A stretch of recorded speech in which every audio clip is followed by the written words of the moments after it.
Good evening, everybody. It's my pleasure to welcome you tonight to On Building a Values-Driven Healing Practice in a Profit-Driven World. My name is Alex Elliott, and I am the Senior Manager of Events and Engagement for the Public Programs Department of California Institute of Integral Studies, a nonprofit university in San Francisco. As many of us are descendants of settlers, immigrants, or descendants of those forcefully brought to this continent, we, CIIS public programs, must recognize and never forget that our university's building in San Francisco occupies traditional, unceded Ramaytush Ohlone lands. If you're interested in learning more about Native lands, languages, and territories, we encourage you to visit native-land.ca. Now let me first introduce our presenters, Elizabeth and Laura, and then we will get right to their conversation. Elizabeth Markle is a licensed psychologist, professor, and assistant professor of community mental health here at California Institute of Integral Studies. Elizabeth is also founder and executive director of Open Source Wellness, a clinical community integration initiative offering experiential behavioral health and wellness via a behavioral pharmacy approach for individuals and families.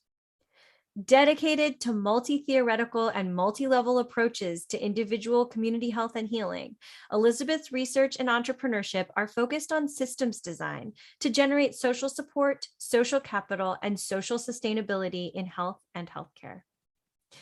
Laura Mae Northrup is an author, educator, somatic psychotherapist, and podcaster.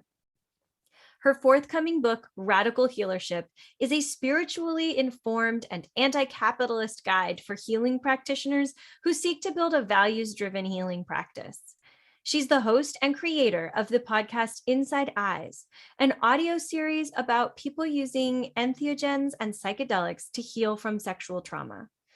Her work focuses on defining sexual violence through a spiritual and politicized lens, mentoring healing practitioners in creating a meaningful path, and supporting the spiritual integrity of our collective humanity. And now it is my absolute pleasure to turn it over to Liz and Laura. Thank you so much for being here, Laura. Thank you. Hi, everybody. Hey, everybody. So, Laura, this book, what a tour force, and thank you for taking on the big questions about creating a healing practice within capitalism and oppression in its many forms. And I want to just invite you to share about who you are and how this book came to be. Yeah, well, so everybody just heard my bio. I'm a psychotherapist, and how the book came to be, I think obviously, so I'm a psychotherapist in private practice. I had to figure out how I was going to build my own practice. So anybody who reads the book will know there's a lot of stories in it about just my own process in becoming a person who's a healing practitioner amidst capitalism. And then the other thing I'll say about how this book came to be is that sometimes there are things in life where you kind of keep getting called to something. Mm-hmm. And this is definitely one of those things. I didn't set out to write this book, but I had already done a lot of work around the topics in it. And then a publisher reached out to me and asked me if I'd be interested in writing it. And I had a different book in mind that I was thinking about working on. But I was like, okay, like you're getting kind of called to do this thing. And then I really sat with it. And it's something that I just feel really passionate about. I'm very anti-capitalist and I'm really pro-healing. And I think it's a really complicated thing to be a healing practitioner within a system where we have to charge for our services, we have to build businesses, we have to interact with capitalism, and capitalism is very harmful. So, well, there we go. That's the book. There's the book. You know, as I read through, I captured quotes that really struck me. And so a couple things I want to do is just share that with you. You wrote early on, it's a tricky thing to despise capitalism and want to run a successful practice. You may question what it means to offer healing while operating in an economic system that deeply wounds humanity. And I thought you really hit the nail on the head there, and I wonder if you can just say more about how you see this. Yeah, well, and maybe I'll sort of speak to it really specifically because I'm sure there's lots of people in the audience who are maybe already healing practitioners of some kind or thinking about becoming one. And there's all these really kind of, okay, let me back up a little bit. Everybody, I think, who's existing in our capitalist system has some kind of way that we're navigating that internally, emotionally, spiritually, financially. We have all kinds of ways that we navigate capitalism because we are forced in certain ways to navigate it. And then for people with some more level of privilege, they might have a little bit more choice in how they're navigating it. But we're all navigating this very harmful and exploitative system. And I think when it comes to healing practitioners, oftentimes the way that we find ourselves trying to cope with it ends up being that we are negotiating away our own needs in the process. So, and I think it can go, this can go in either direction. Practitioners can charge loads and loads of money and be very focused on amassing wealth. But I actually do think in the end, that is negotiating away your own needs. And maybe we'll talk more about that later. But also a huge issue is people who become healing practitioners really feeling not allowed to charge enough money, because if you're a giving person, if you're a person who cares about healing, then you're going to charge less money as some kind of way where you're negotiating away your own needs in order to sort of solve capitalism a little bit. And one of the big things I talk about in the book, I support people to have a sliding scale. I support people to think really critically about being able to give away some services or do some form of volunteer work. But I'm also all about, you got to survive, and you're actually playing an incredibly important role in this world. And so charging enough to survive as a healing practitioner is not a consensual choice in capitalism. That is just something that you have to do in order to sustain this work. And if you don't, you burn out. I mean, it can just be really taxing on you because you're giving something without meeting your needs. Yeah.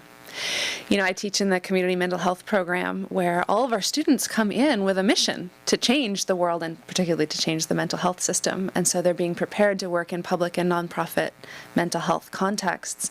And many of them come in saying, I want to make a difference in the world, and yet I also have to provide for myself and potentially for my family and for my future. And I don't see how these two go together. There's a real sort of ethical quandary coming into the field that I'm looking forward to getting into. But if we can back up just a step, you wrote about what it means to be a healer. And you said something like, it's not a job or a career, it's a path. And I'm wondering if you can just walk us through how you see that path.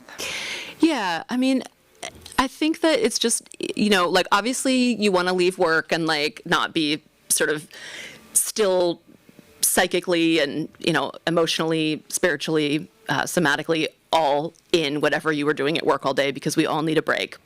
But if you become a healing practitioner, you are your own instrument. And that means that you are taking care of yourself in a way that is not like you leave your job and then you go do something that is not congruent with your job. We do so much around really having to take care of ourselves. Especially I talk a lot about if you're working in a form that's psychological, you are having to take very, very good care of your psyche because you use yourself. This isn't like you show up to work and you use something else to do your craft. It's all you. And so, I think that's why it's really a path. And I also talk a lot about, in different contexts about how, and I talk about it in the book too, about how healing practitioners can harm the people that we work with. And that happens by us not doing enough of our own personal work. And I think that's also part of really understanding that this is a path. When you're a healing practitioner, especially somebody who's working in a spiritual or a psychological realm, you really commit to doing your own healing work beyond what you would do if you were just if you were not using this to support people. Right. You said it so well. You said, as a healer, you're signing up for a lifetime of exploring everything you do not like about yourself and learning to love it, or at minimum, accept it. Yep. Tell us more. I'm with you, by the way, but I can't wait to hear more. Yeah. I mean, I think just and I'll speak to this as So the book is really oriented towards all different kinds of healing practitioners, and obviously also as a psychotherapist, I'm very interested in psychological work, but I think this also applies even to people who are like acupuncturists or somebody who might not be solely focused on something psychological and they do more sort of physical or energetic work. But yeah, like there's just... there's so much healing work that we have to do in ourselves in order to be able to show up and witness some of what we are exposed to. Yeah. And this is hard work. I mean, it's really hard work. You know, on a great day, somebody is coming to you and they're working on being empowered, or they're doing a wellness care that's like about preventative care, you know, they're doing, but on a hard day, you're sitting with people where they're sometimes facing some of the most painful things they're going to face in their lives. And because of that, you need to be able to face that in yourself in order to be able to face it with other people. And so I think that's, what I'll say on that.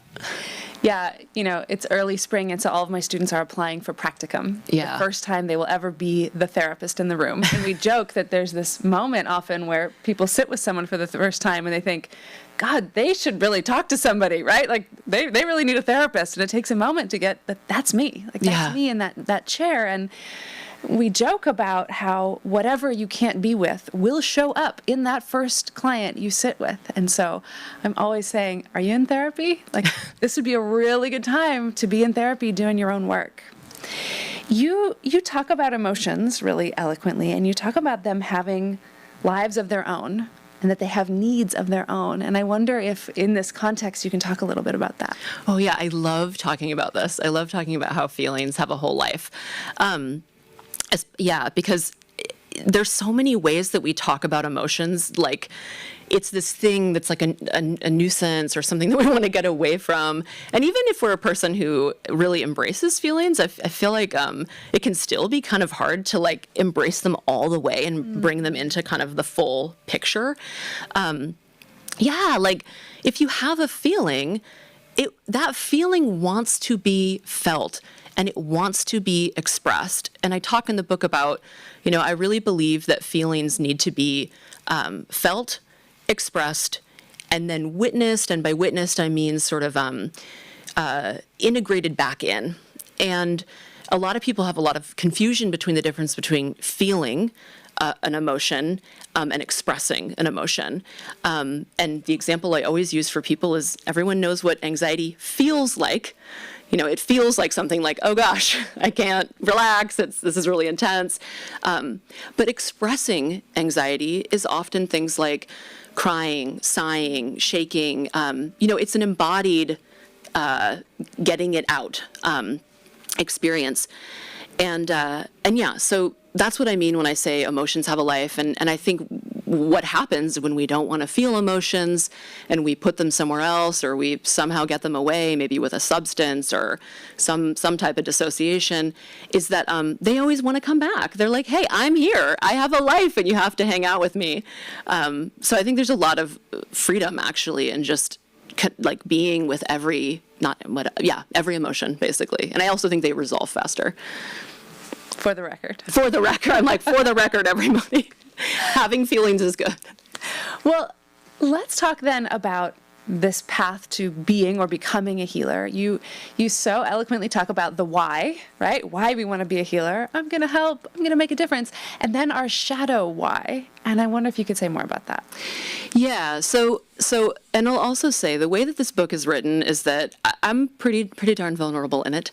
And I'm trying to kind of be just like alongside you in the book. I don't want to be in a position where I'm kind of like, I have all the answers and this is how you do it. I have some examples of maybe how I did it.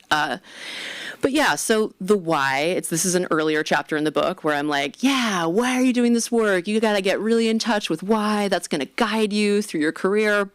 And then the next chapter, I'm like, okay, let's talk about the less, kind of altruistic reasons why you're doing the work. Yeah. And, there can be many of them. And I think it's really important because this is an arena where we can potentially harm the people we work with.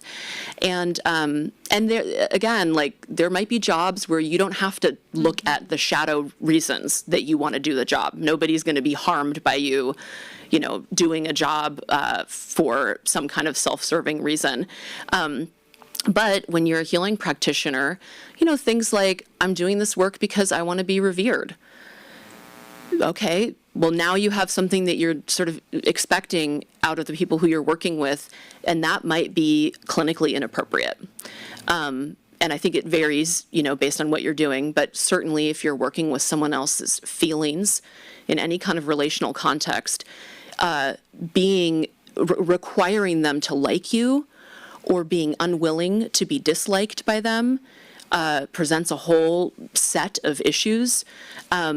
I think a really common thing for a lot of practitioners is, there's kind of this idea that, like, if you're a therapist, you're really a together person. I think, yeah, everybody's laughing.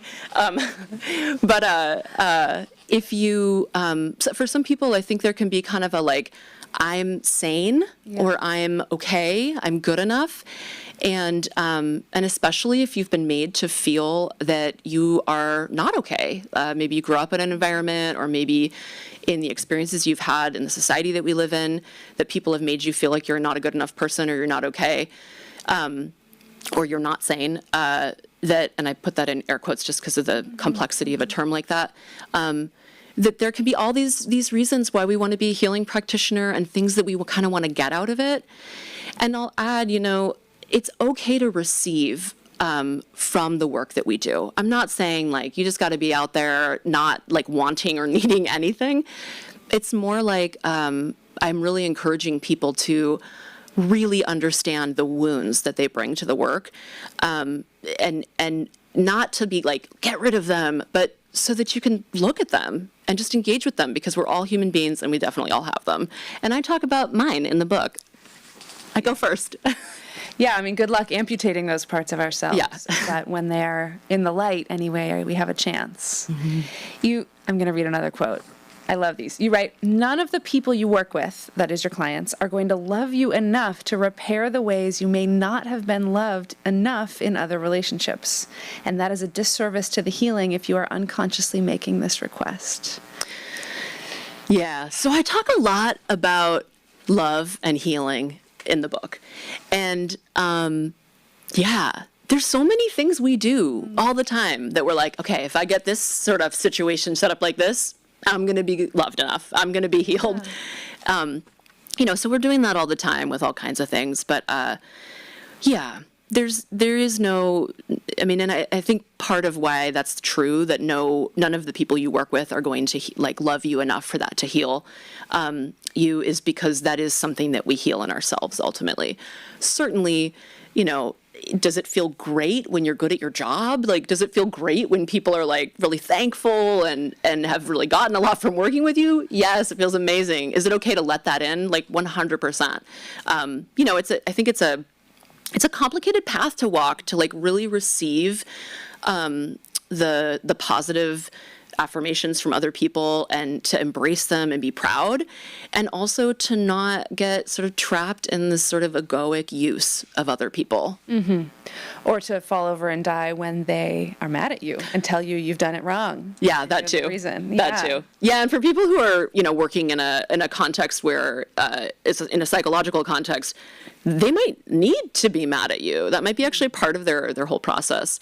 But really, in any context, you want the people you work with to be able to give you real feedback. It helps you become a better practitioner. It helps you help them better. And that is a whole process, to be a person that can receive feedback and can let people know that you're open to it. Mm-hmm. Mm-hmm. I think sometimes we have this sort of sanitized impression that we're going to have all of our needs met and all of our development complete before we're a therapist. And I think you speak so candidly to that's probably not how it goes. No, that's not how it goes. I'm like, become a therapist when you're 80 then, because it's going to take you a long time. Yeah, I mean, you basically said it. I don't think that, it's so complicated because I think what we have to be able to do by the time we step into the room to be specifically a therapist, is that we need to know how to contain our own material. So you might have a lot of things that you haven't worked through, but building up the capacity to know, hey, I'm actually going to protect other people from that and not bring that into the room, that in itself is a whole skill set. And I think that probably extends into other kinds of work beyond psychological work. Just like knowing where the line is, like really understanding something about boundaries. Yeah, and the capacity to keep your attention out on another being or topic, even when things are arising within you, as they will. Yes, yeah. Okay, well then let's talk about the challenges of having a successful and ethical practice. You wrote, most businesses fail because of emotional and spiritual blocks. And I wonder if you can just unpack that a little. Yeah, I mean, it's so vulnerable. Like, it's really actually quite vulnerable to run your own practice. And it means, I mean, okay, like where people start out generally with any work that they do, if you're running your own private practice, is that you maybe started that out with some people who you got from, maybe you worked in a clinic site of some kind and some people kind of came with you. So maybe you have a few people you're working with at first. But for most of us, we start private practices and we don't actually have that many people coming and working with us. And there's just so many emotions that can come up, and there can be a lot of tolerating shame early on. And, even if you're say somebody who is a really seasoned practitioner, but you've never worked in your own business, it can be really hard to be like, well, when I worked at this clinic site, I was awesome. People loved me. And now I'm in the situation where I don't have any clients, I'm not kind of getting that positive feedback. And so we have to do things like ask for help. We have to do things like have somebody else look at our website and tell us how it looks. We have to do things like if we don't have any people contacting us, we might have to reach out and network and all these different tasks.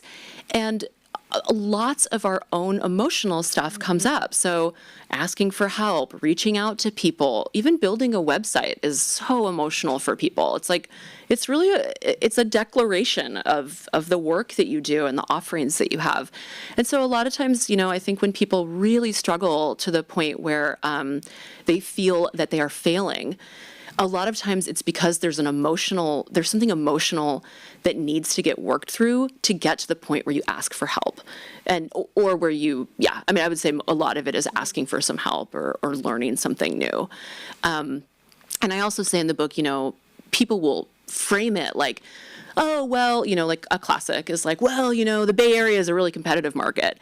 And it's like, yeah, I mean, there's also a lot of people here who seek out healing services, let's just say.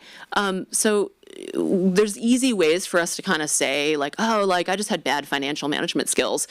But then the question is, and what happened to asking for help? And that's where I kind of go to in the book as the underlying emotional stuff that actually ends up playing out, which then if you don't look at it can really make your work suffer.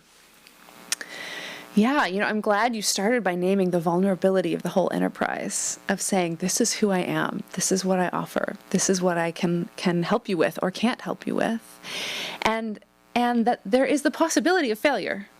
There is. Right. And that we are not a culture that teaches people how to navigate failure or shame or even the process of saying, I didn't get it right on my first try. Nor do we in graduate school teach people the business skills that they would need to do this. And so we sort of send them out into the world, and then what? Yeah, I know there's so many different kinds of programs, like herbalism programs, therapy programs, acupuncture programs, massage programs. At best have a tiny little 3-hour thing on how to run a business. And a lot of healing practitioners they don't really vibe with it that easily. It'll be something that's kind of okay, I'm really good at sitting with other people. I've never built a website, or I have never made a budget. And it actually calls on you, you could take a whole training program in how to run your own business. So I think it is a shock for a lot of people. Like they get their training and then they're like, hold on, this is like a whole other level of stuff to do. Yeah. And for some, it's beyond not vibing. It's deeply aversive, and it touches on this feeling around self-promotion or self-aggrandizement or branding, God forbid, that is really, really activating for many, many people. Yeah, and I talk about that in the book too. Like, when you make your website, you're communicating with other people. You're communicating with the people who you might work with. And if you have any communication issues... which most of us do. That's going to come out. Like that's going to be part of the problem, Like I would say I'm an over communicator. My first website, I was like, here's exactly how many steps to get to my home. I'm just like neurotically telling people everything they need to know, which I adjusted. But yeah, like so our communication issues, self-worth issues, self-esteem, self-love, how we feel about meeting strangers. Even like if you're an introverted person or if you're a person who has a lot of social anxiety, that can also be a whole thing. And maybe once you have a really thriving practice, you might not actually be meeting that many new people regularly. But early on, it's like so many new relationships. And that alone can be like very emotionally taxing for people. Yeah, I love that you said networking, otherwise known as engaging in community. Yeah, I have a bunch of things in the book where I'm like, here's what marketing really is, here's what branding really is. And yeah, networking, I mean, that word is so, it has like a sliminess to it. And it's like, it's just about being in community. It's about being in community. And community is where you give and receive like care in a mutual way. Yeah. All right. Let's talk about another aspect of the setup for new therapists, especially those, or new healers, let's say new healers, especially those who are mission-driven. On one hand, we have this sort of narrative that to be of service or to be good enough, especially in a sort of a liberal political climate, is the only way to do that is to give and give and give and need nothing in return, and to give until you are broken in some way. And then on the other side of the spectrum, I mean, my Facebook feed is full of ads for like, triple your rates and charge, like build your dream practice, and here's the yacht that you'll be able to own when you do this, and this is the life you could be having. What a double bind. Can you speak to how we hold this? Yeah, I think there's an invitation just to do some really deep spiritual work there. When I was working on the book, I didn't there's nothing in the book where I tell you how much money to charge or kind of like what to do in that regard. And part of that is because I don't know what you're living through. I do not know what you need around money. It also didn't say that because like inflation is wild. Like it's like I have no idea how much you should charge wherever you live, all these things, right? So, but one of the other reasons that I don't give like a really prescriptive way of thinking through that stuff is because I actually think there's a lot of power and healing in each of us doing that for ourselves. So really engaging with what does it mean to earn money? What do I need money for? And what might I be doing with money that is more about soothing myself in a way that is perhaps making me charge more than I need? And these are questions I cannot answer for other people. This is a deep personal inquiry. And I wish I could give an answer, because I think this is actually something a lot of people really struggle with. It's like, how much money do I actually need? And in this, capitalist system where it just kind of feels like you just have to make as much as possible and keep going and keep earning and earning, it can feel really tricky to find where that could actually stop for you and you'd be okay. And especially like in the United States, where you could have an illness and suddenly be in lifelong debt because you didn't have good enough medical care. It's absurd. Like, it really just kind of gets to the point where I can understand why people feel like I just have to charge as much money as I possibly can, never have a sliding scale, work a ton. But what I would also say in that is that there's more to life than making money. So like, and also in a sense, we think about making that money like it might stop the suffering. But if you get an illness that then, you have a lot of debt from it, the money didn't actually necessarily stop you from having the illness. It could. There is definitely stress-related illness. But basically just like that part of the spiritual work in this is really embracing our own vulnerability, the fact that eventually we all die, that there are many parts of life that we actually can't control. And we live in a world where we are told that we can mostly control them with money. And that's just not simply the case. It's not simply the case. So I want to really support people who are undercharging to charge enough to reach a place where they can be comfortable. And anybody who is, coming from inherited wealth or very actively trying to amass wealth, I would just invite them to sort of explore why and what that money is actually doing. And what's it doing to you to make that a central focus of your life? And what does it do in your work as a healing practitioner? Yeah. Thank you for that. I think, you said so beautifully, you said, justice is not trading someone else's suffering for your suffering. That is masochism. Yeah. And that the sort of the undercharging was part of the journey that you had. Yeah. Oh, for sure. Yeah. Yeah, and I think you said something earlier, I can't remember whether it was while we were live or before we were talking, but about, this kind of dilemma of people feeling really wanting to make a change in the world and feeling really guilty about anything they have, and then feeling like, okay, I've got to give my healing services away. I can't have enough because other people do not have enough.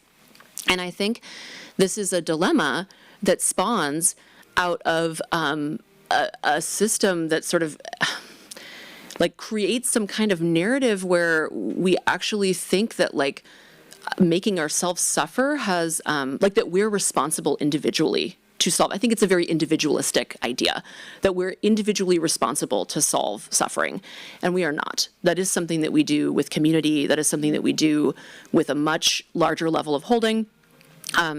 And when we kind of get merged with this idea that we can solve some level of suffering through making ourselves suffer more, it's not helpful. It's not actually solving anything. It's just creating more suffering.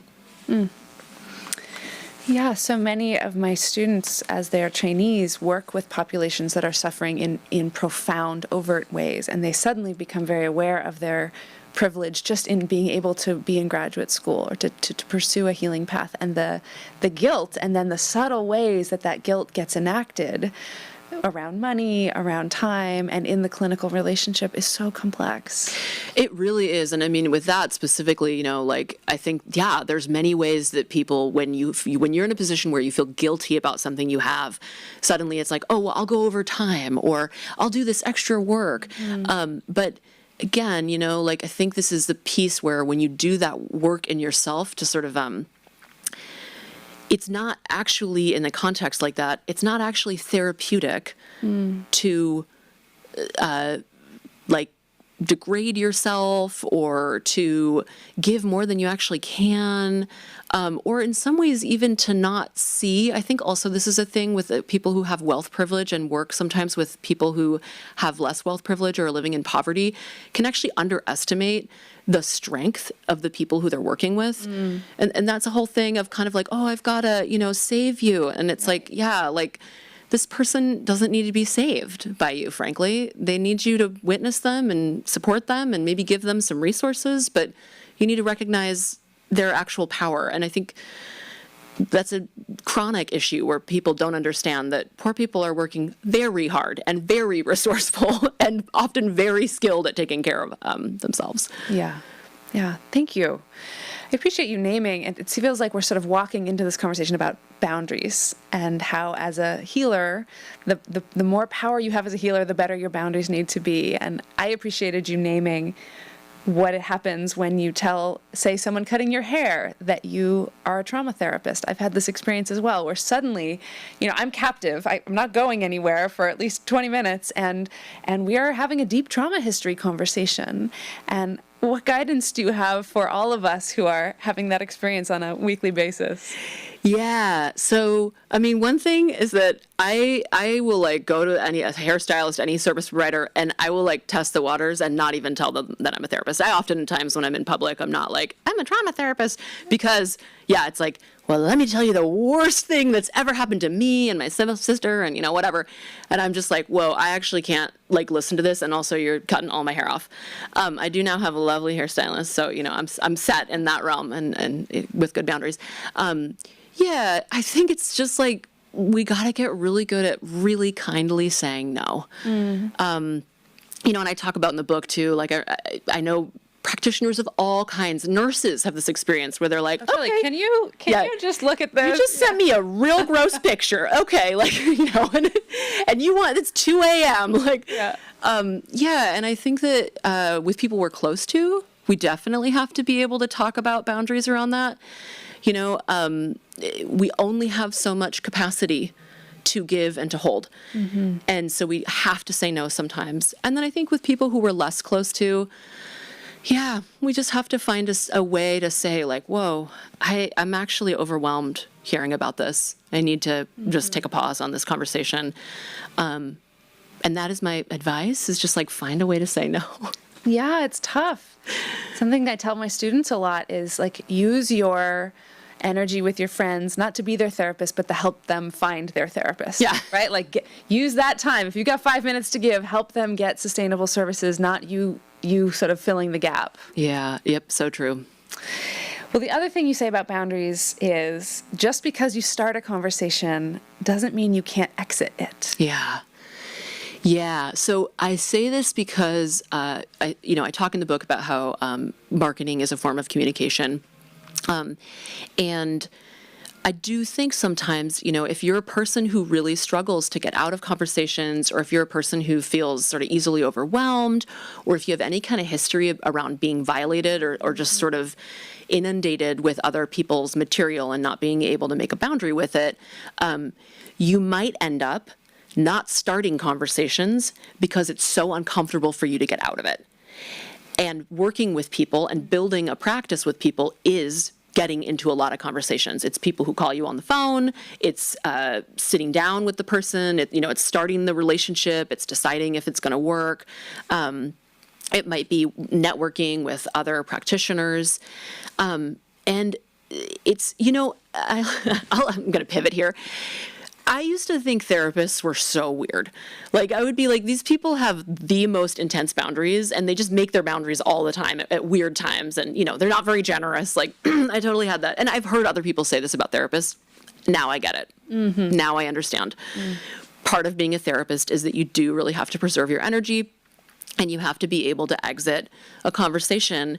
And obviously being able to do that with a lot of like charm and ease is lovely, but sometimes people just exit in a way that's like, I'm not going to emotionally caretake you around wanting to leave this conversation. But yeah, I think if you resonate with that it's hard to leave a conversation, it's an essential skill to develop. And I think it's just really important to interrogate how much that struggle is informing you not opening yourself up to like the world, to the people who are going to come work with you. Mm-hmm. Like if you imagine that any engagement with another human might suck you dry, you're naturally going to constrict. And the idea of even creating a website or marketing yourself would be unconsciously so threatening. It would be. Another thing I'll also say is that this work is very, very hard. And you have to be in community. Like we can't do this work alone. We can't go in and be like, I'm talking to people who are, sick or dying or struggling or grieving or, survivors of trauma, like whatever the work that you do is, you need to be able to be embedded in community that takes care of you. You need to be able to experience joy. Like there's so much that you actually need to be able to do this work. And if you can't make the boundaries with people in your life because you're getting overwhelmed and you isolate, that also burns you out.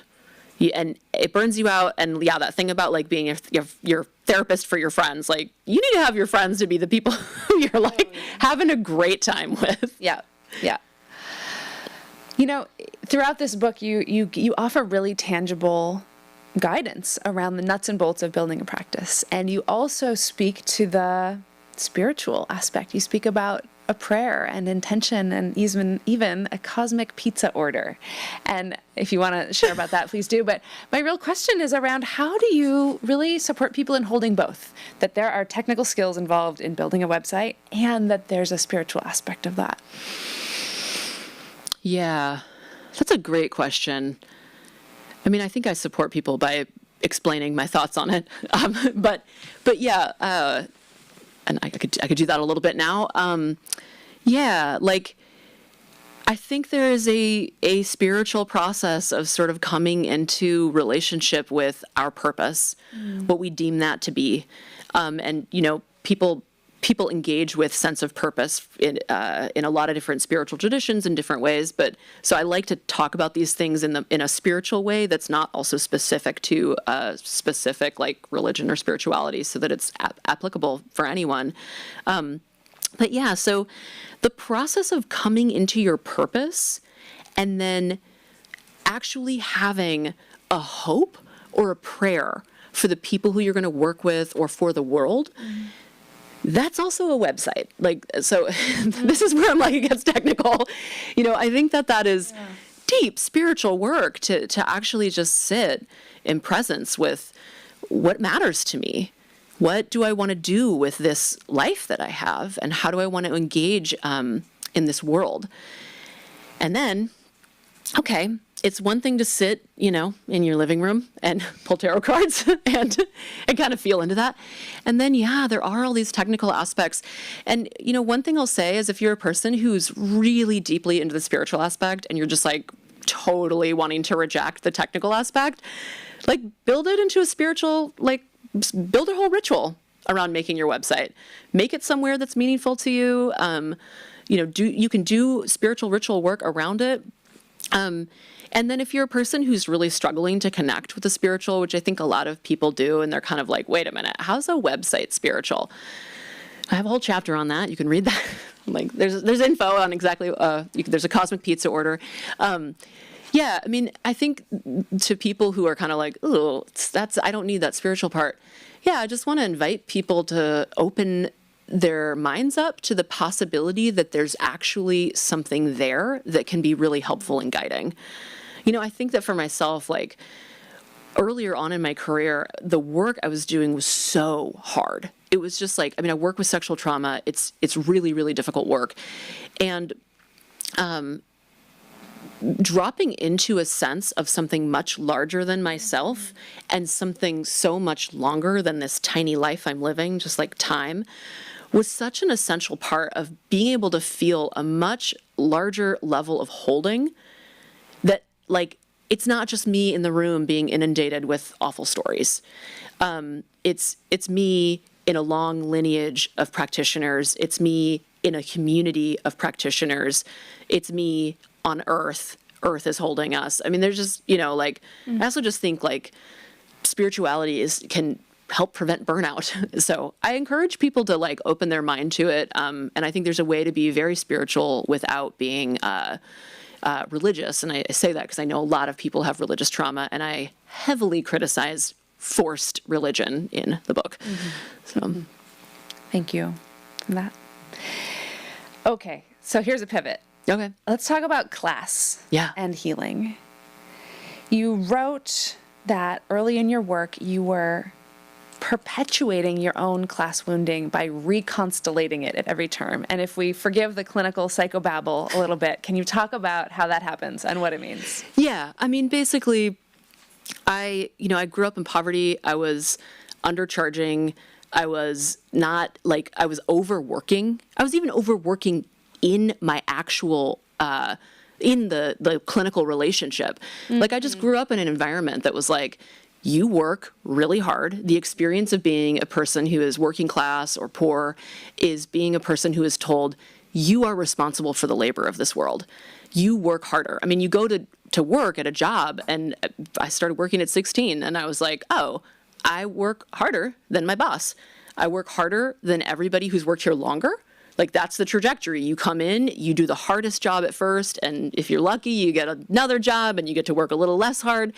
And so the way that I engaged with clinical work is that I was like coming and working so hard, but actually what ends up happening in that kind of dynamic is that I'm actually, it's, first of all, it's codependent, but second of all, I'm robbing my clients of the experience of actually showing up to take responsibility for their own lives, because I'm taking too much of it in the clinical relationship. And I know that might sound kind of complicated, and it's very nuanced, and I think it's even kind of just an energetic thing at times.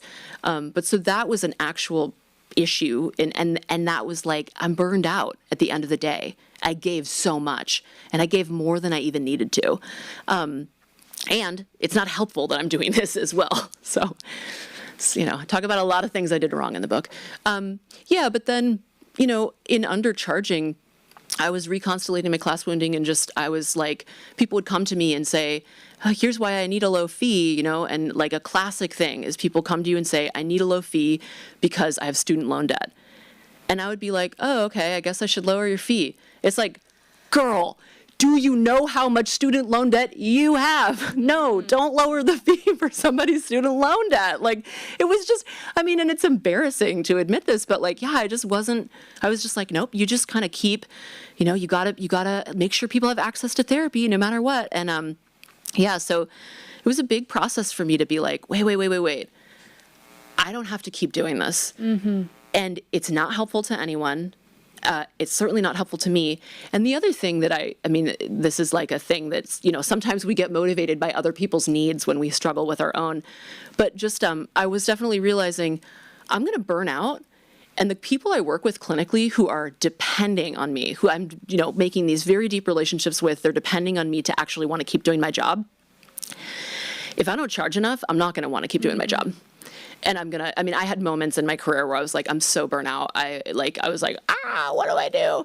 And it's like, Laura, just charge enough money, like go on a vacation, like just take care of yourself. And actually the people you work with will then really benefit from the fact that I'm not going to like 6 months into their therapy be like, I just can't handle this anymore and leave. Mm-hmm. So that's, yeah. And I think, I speak in the book about my own personal process with that. But I think you can reconstellate your class wounding no matter what class experience you have, because, I know that a lot of people think that if you grow up with a lot of wealth access that you don't have any class wounding, but you do. So it's also possible to reconstellate that. Yeah. This is one of my favorite quotes in the book. You said, in the land of capitalism, it's easy to feel that productivity is what makes you a good person. And that while workaholism could seem like it's only about making money, which it could be for some, more often is it about aggrandizing the self through accomplishments, important commitments, being needed, and generally appearing hyper-competent. It is, in a sense, a defense against shame. First of all, nailed, as anybody in my life will tell me. But what I love then is you said the antidote to shame is love and acceptance. So anyway, I just read a lot of your own book at you. Talk to me about workaholism and capitalism and finding our value in productivity or not. And apologies if this is free therapy for me here, speaking of boundaries. You're like, okay, so boundaries, and now here's the test. Here's the test. Yeah. This is like a thing that, again, living in capitalism, I'm never going to have a comfortable relationship to capitalism. Mm-hmm. I'm never going to suddenly be like, well, it's chill now. It's like, it's always going to be something that's toxic and complicated that I'm like working myself out with. And I think that's probably the case for most people. So in this situation, productivity, I'm not going to sit here and say that I have healed myself around productivity. It's just, this is the air that we breathe. It's like, if you're productive, you're a good person. And if you chill a lot or you don't do much, you're a bad person. This is the narrative. I think it's a class narrative for me, but I think people from a lot of class backgrounds experience it. I'm like, even just taking 15 minutes to meditate and get curious about the process of not doing is so powerful. I did a week-long meditation retreat maybe 2 months ago, and it was the first time I had done a whole week meditation retreat. And I just was like, wow, the layers of shame of just I'm not doing anything right now. So I'm just existing.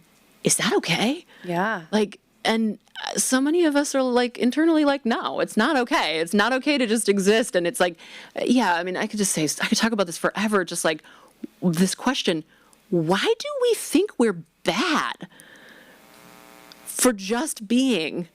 Why do we come into the world and we're like, I have to earn my right to exist here?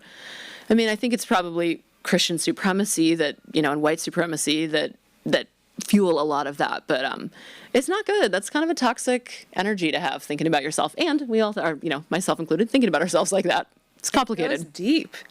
It goes deep. Have you done the thing where you're on a meditation retreat and you're doing nothing, but you're working really hard inside to make yourself better so you'll be better at doing things? Yeah, that's so funny because I talk about that with meditation, and I talk about, there's a section where I kind of talk about the way that like different kinds of healing are co-opted in order to like make us better at capitalism. And I think I don't know if there was a lot that got cut out of the book, but so I don't know if it's in there, but I'm forgetting just about how a lot of healing and a lot of assessing whether someone's okay or not is about if they can work. And if you can work, then you're okay. And if you can't work, all of a sudden, that's a pathology. And I'm here to say it's not. Amen. Okay, before we wrap up on class, you write to your readers, work out your class issues. Work them out because class issues are love issues. Yeah. Those are provocative words, and I want to hear more. Well, so I think I'm like, everybody just read the book, but because I get really kind of into this, it's nuanced. And I think there's a really complex line here. So I in no way want to imply that just loving yourself is going to be enough. We live in capitalism. Like people need money. They need money to survive. And I don't, I just like really want to be very clear about that having access to money helps people have access to services that they need. And that can improve someone's mental health, emotional health, spiritual health. So I just want to say that. And, one of the things I write about in the book is once I did get access to those things, and I was like, cool, I'm solid, I make a living, I'm okay, right? Like, I'm going to be okay. I was like, wait, hold on. I still don't love myself. I thought that having enough money, this is a total classic narrative of not having enough. I really thought having enough money was going to make it be like, okay, check, and now I'm fine, and I love myself. And I didn't. I kind of just was like, no, this is how the middle class feels. Like, I was like, they have enough and they don't love themselves. And yeah, so, one of the things I just talk about is like how we are constantly trying to use money to solve emotional and spiritual issues. I think people who undercharge in order to be good and not need too much, that's where you're rejecting something that you need, which money in order to solve an issue of not feeling good enough. And I also think, obviously, this one's a little more clear, that people try to amass wealth in order to make themselves feel better. So ultimately, when it comes down to like making enough to have access, like reasonable access to resources, I'm like, no questions asked, do it. That is, everybody deserves to have housing, food, medical care. Like, there's no question of that. And also, this is not just about money. It's about love. It's about whether or not you love yourself. It's about whether or not you have a loving community. Truly. And capitalism wants us to hate ourselves, and I think a lot of us are doing a great job at that, hating ourselves. So that's where that comes from. Just that I think it's a really, really important piece of building a sustainable practice and being able to do this work for a lifetime is finding that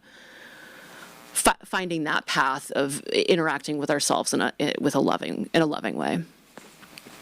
Thank you.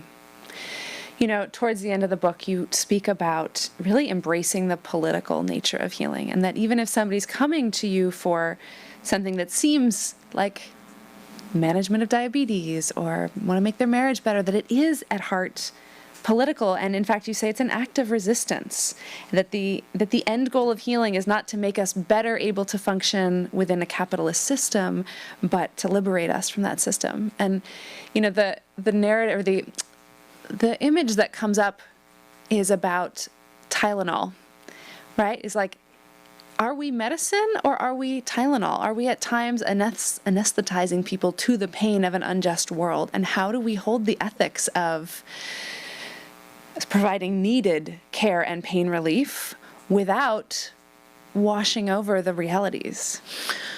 Yeah, that's a good question. And one thing I would say is like, it's okay to check out. It's okay sometimes.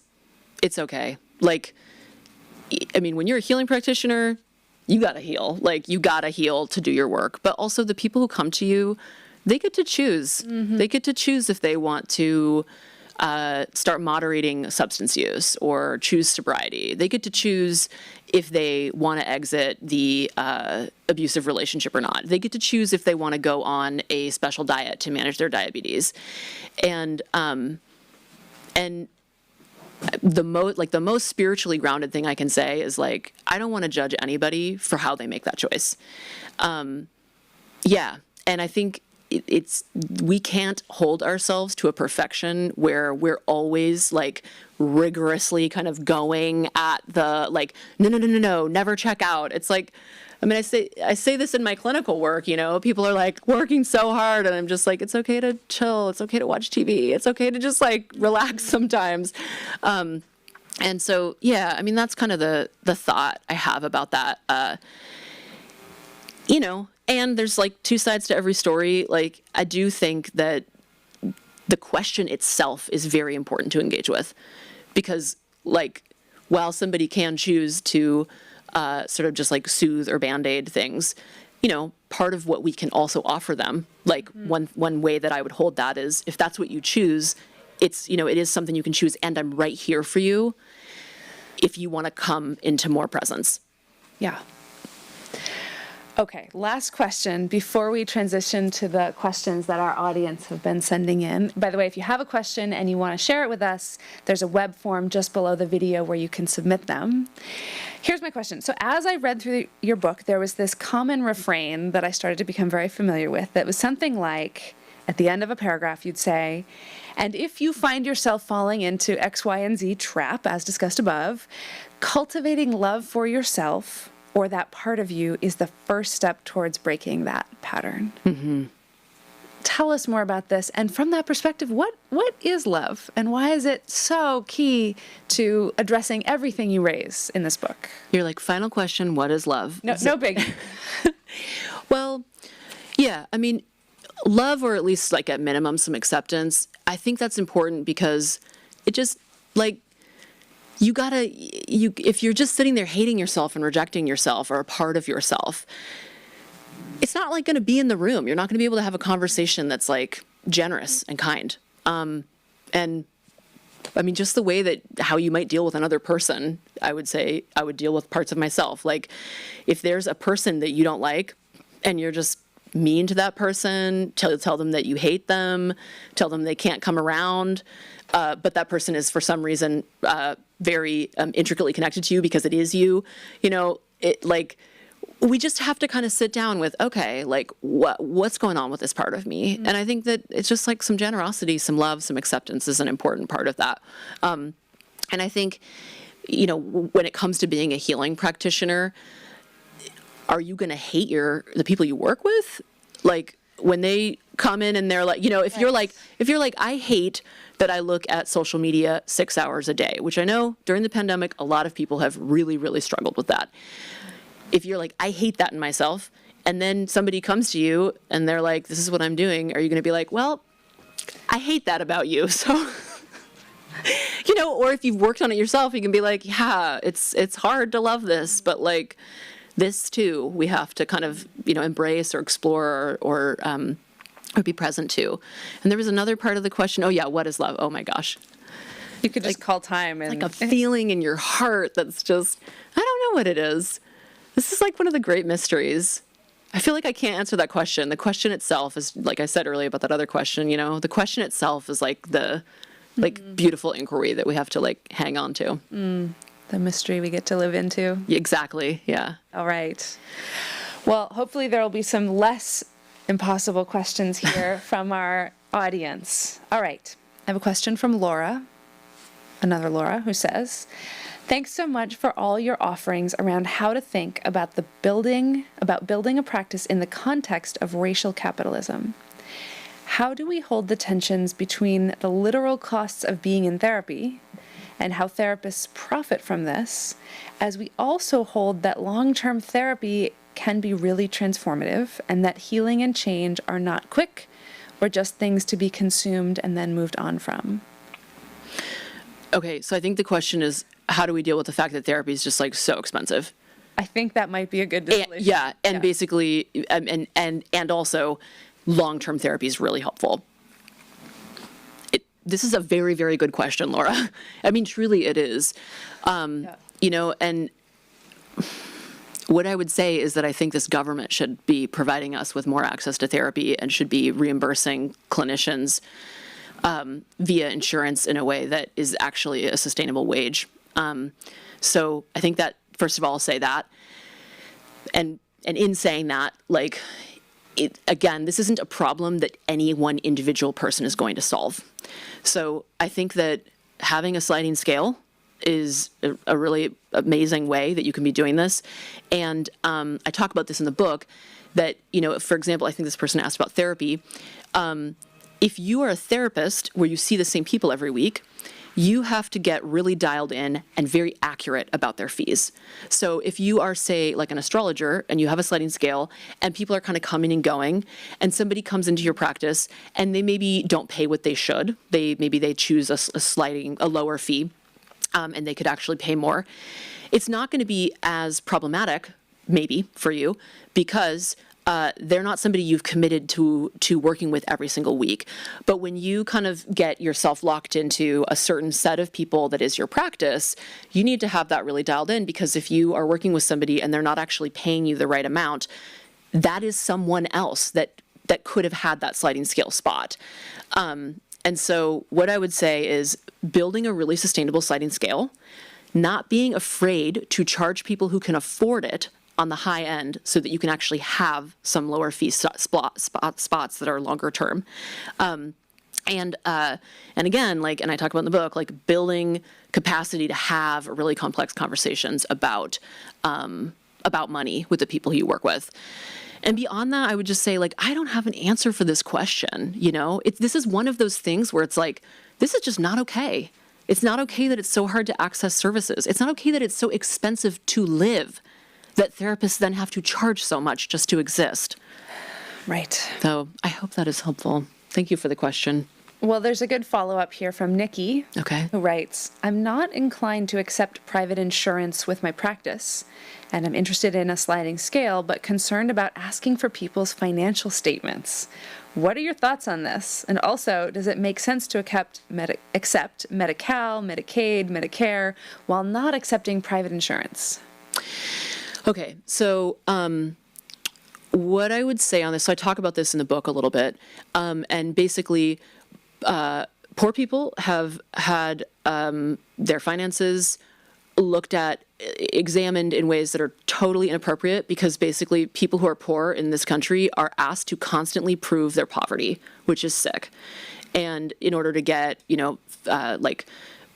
food benefits, in order to get medical care, all kinds of things. You know, you have to reapply every single year. It's so extreme what you have to do Right. as a poor person in order to get benefits. For that reason, I think it's recreating trauma to ask somebody to explain their finances to you. And you have to talk to people about their finances. And what I would say is, you know, a lot of the people who are going to ask you for sliding scale, it's going to run the gamut. Like, it's not just going to be poor people. Actually, many people have said to me, well, you know, I make $200,000 a year and, you know, in the Bay Area, and so that makes me poor. So I'd like to pay you $50 a session, you know. And I'm like, whoa, okay, well, that's how you feel about that. And how I feel is that you're going to pay the full fee. So yeah, like, I think you do have to have these conversations. I think you also have to find it in yourself to decide, like, what is this? Like, how you want to navigate that. Like, because what do you need to know about someone's finances? Because finances are so complicated. Like, somebody could have a certain class background that is different than the class experience that they currently have. You might be a person where you want to slide for people who have kids because that's the people who you want to support to be able to get therapy. I mean, I think this is a combination of who are you really wanting to, like, where are you wanting to put that support? And then also, like, what do you actually need to be able to assess this? Because ultimately it's pretty damn hard to assess. To the question about private insurance versus Medi-Cal, and is it okay to accept Medi-Cal and not accept private insurance? Yeah, totally. Like, there's no requirement to accept private insurance. And if Medi-Cal feels like that's the way that you want to make your services really accessible to people who are existing in poverty, I'm like, more power to you, sign up today. And private insurance, I think, is another way to support people who maybe are earning in a way where they might not be poor, but they also might not be able to afford the full fee for therapy. And again, this is all about, like, you've got to find it in yourself. You have to look at your own class experience, what's happening for you, what you need. I know it's so hard to do this part, but and find your path that way. Mm-hmm. And also to know that you're going to make mistakes and there's room to change, there's room to grow. Yeah. Okay, this is related. Question from Sherry. I'm just starting my private practice as a licensed therapist, and I'm looking at electronic health record systems to try to decide what to use. They all seem to cost so much, and I'm not making any money yet. What do you recommend in terms of the technology we interact with in order to bring our healing practice to our clients? Yeah, Sherry, great question, because you're talking to someone here who doesn't pay for any of that stuff. I don't. I kept paper files. Wow. For a very, very long time. And it's okay to keep paper files. And especially if you're just starting out and you don't want to pay like $80 a month for whatever, you can do paper files. I set up a whole system. I mean, I have a whole encrypted digital system that I have now set up because of the pandemic. I also was a therapist that didn't accept cards, and I still don't. And I know a lot of people are like, how can you possibly do that? And I'm like, by making people pay me with checks. I have clients that only have a checkbook for me. Wow. To come to our work. Probably literally all of them have that experience. But so, yeah, I think you can totally you need some place to take notes. It needs to either be, encrypted and I mean, look this up, but especially depending on where you're tuning in from. But you need a place to take notes. You need a place to keep track of money. You need a way to bill people. And that is a lot of what these systems are. And you know what? Everybody before computers that was a therapist, they did all this stuff. So you don't have to have that if you don't want to. There's a way. Thank you. Okay, here's a question from Tim. He writes, can you speak to why healers grapple to charge an hourly rate that other professions charge without a second thought? Why is healing perceived as less valuable than getting tax help, legal help, or real estate counsel? How do we together give healing the value it deserves? Okay, Tim, chapter 12 in my book is, you got to get on that chapter. We're like, hey, that book, that thing that we're talking about, in case you didn't know. I think that healing is degraded. I think it's degraded in capitalism. I think it's been degraded for centuries. I talk about, in chapter 12, I talk about the transition from feudalism to capitalism, and I talk about it using the lens of Sylvia Federici's work, Caliban and the Witch, and talk about sort of the degradation of feminized labor, which is part of the transition into capitalism, as she is claiming. And in that healing is degraded. And I also talk about the ways that colonization within Europe and then European colonization around the world involves forced Christianization. And so that involves destroying indigenous people's spirituality, and the destruction. Spirituality is synonymous with healing in a lot of contexts. And destroying people's access to spirituality destroys access to healing. And when people can't heal, they cannot rise up and defend themselves. So I think that actually the degradation of healing is right in line with maintaining capitalism. So yeah, Tim, chapter 12. And there you have it, folks. All right. Question from Anna. Any advice for associates, so trainee therapists, working towards licensure, trying to establish oneself in a private practice and financially surviving? Because holy cow, this is hard. How do people do it?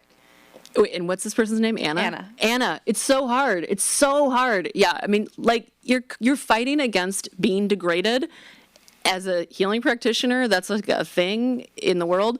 But when you're not licensed, there's such an intense level of degradation going on. And there's this way, I think, in California that people who are unlicensed are sort of expected to provide all the therapy services to people who can't afford it. Yep. And it creates this dynamic where the only people who can become psychotherapists even social workers are oftentimes paid in their traineeships and associateships, and therapists will not be.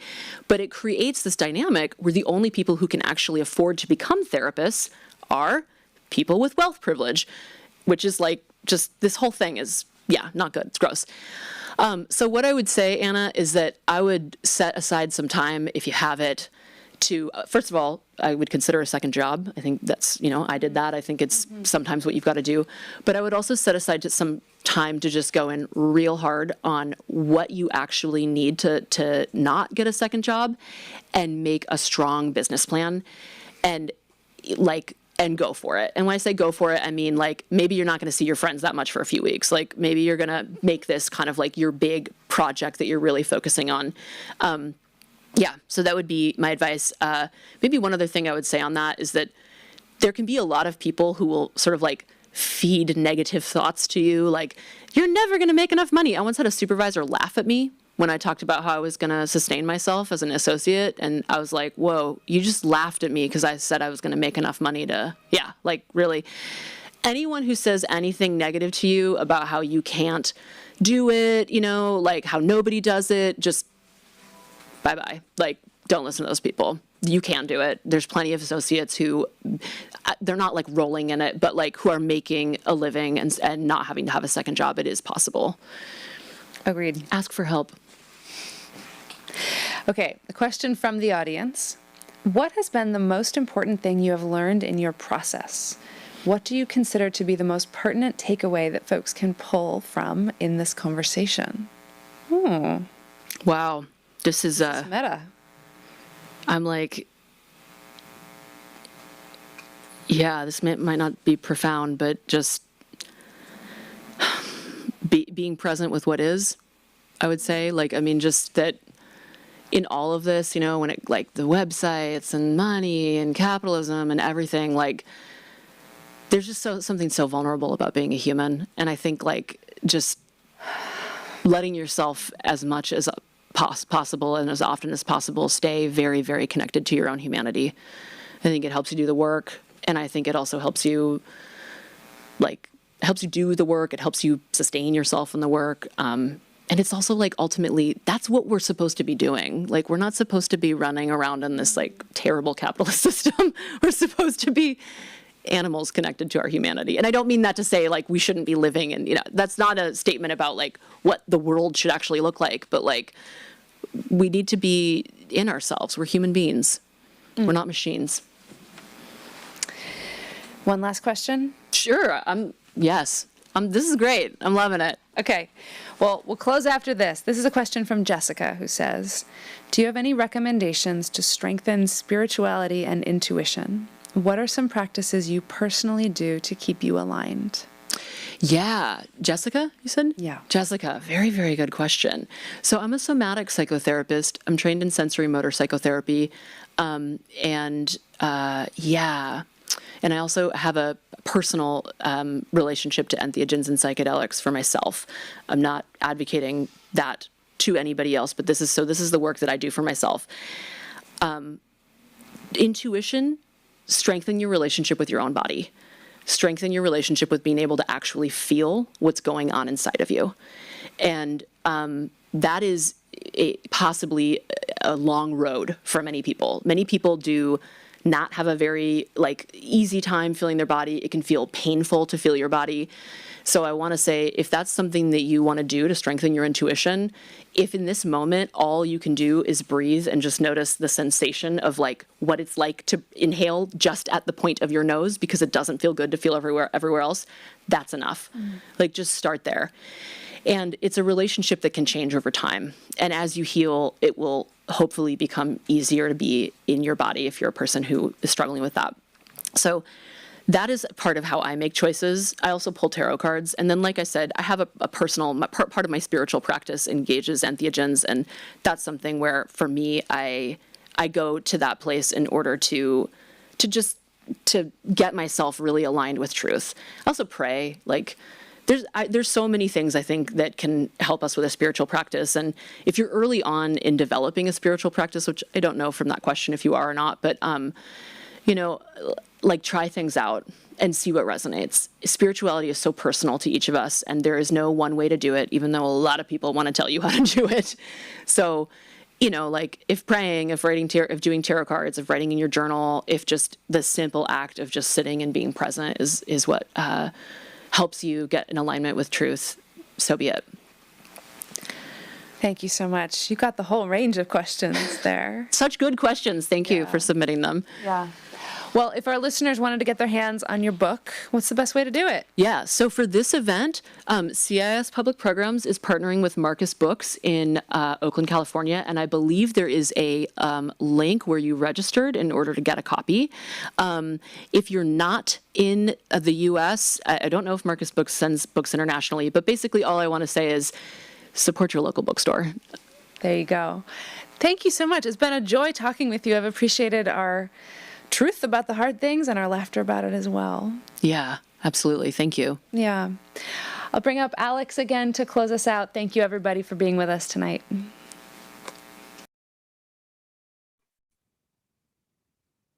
Thank you all so much for joining us tonight. We hope you'll join us for more of our upcoming talks and workshops. This conversation was recorded, so if you'd like to watch it again or share it with your community, it will be available on our YouTube channel at this very same link and later on our Facebook page. We're also going to feature this talk on our podcast, which you can find at CIISpod.com or by searching CIIS Public Programs on your favorite podcast app. Thanks again for joining us and have a wonderful evening.